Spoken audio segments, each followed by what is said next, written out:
ജാൻസിക്ക് സ്വർണം കൊണ്ട് നിർമ്മിച്ച ഒരു കൈ ഉണ്ടായിരുന്നു. ഒരു ദിവസം വനത്തിൽ മരം മുറിച്ചുകൊണ്ടിരിക്കെ അപ്രതീക്ഷിതമായി ഒരു മരം അവളുടെ ആ കൈയുടെ മേൽ മറിഞ്ഞു വീണു. അവളുടെ ഭർത്താവ് മരം മാറ്റാൻ പരമാവധി ശ്രമിച്ചെങ്കിലും അതിന് സാധിച്ചില്ല. ഒടുവിൽ അവളുടെ ജീവൻ രക്ഷിക്കാൻ വേണ്ടി ഒരു കോടാലി ഉപയോഗിച്ച് അവളുടെ കൈ മുറിച്ചു മാറ്റാൻ അയാൾ തീരുമാനിച്ചു. കൈ നഷ്ടപ്പെട്ടതിനു ശേഷം മുറിഞ്ഞുപോയ കൈയോർത്തിരിക്കുന്ന ജാൻസിയെ കണ്ട് സങ്കടം തോന്നിയ ഭർത്താവ് അവൾക്കായി ഒരു കൃത്രിമ കൈ ഉണ്ടാക്കിക്കൊടുന്നു. എന്നാൽ അത് സ്വർണം കൊണ്ട് തന്നെ നിർമ്മിക്കണമെന്ന് അവൾ ആഗ്രഹിച്ചു. അങ്ങനെ കുറച്ചു ദിവസങ്ങൾക്ക് ശേഷം അയാൾ ജാൻസിക്ക് ഒരു സ്വർണ്ണ കൈ നിർമ്മിച്ചു നൽകി. എന്നാൽ ഈ സ്വർണ്ണക്കൈ കാരണം അവളുടെ ശരീരത്തിൽ ഇൻഫെക്ഷൻ ഉണ്ടാവുകയും കുറച്ചു ദിവസങ്ങൾക്കുള്ളിൽ അവൾ മരിക്കുകയും ചെയ്തു. മരിക്കുന്നതിന് മുമ്പ് തന്റെ ശരീരം ആ സ്വർണ്ണക്കൈയോടൊപ്പം തന്നെ അടക്കം ചെയ്യണമെന്ന് അവൾ ഭർത്താവിനോട് സത്യം ചെയ്യിച്ചു.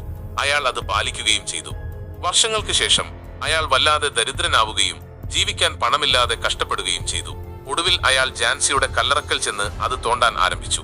അയാൾ സ്വർണ്ണക്കൈ പുറത്തെടുത്തപ്പോൾ ജാൻസിയുടെ കണ്ണുകൾ പെട്ടെന്ന് തുറന്നു. എന്നാൽ അത് അവഗണിച്ചുകൊണ്ട് അയാൾ ആ സ്വർണ്ണക്കൈയുമായി വീട്ടിലേക്ക് പോയി.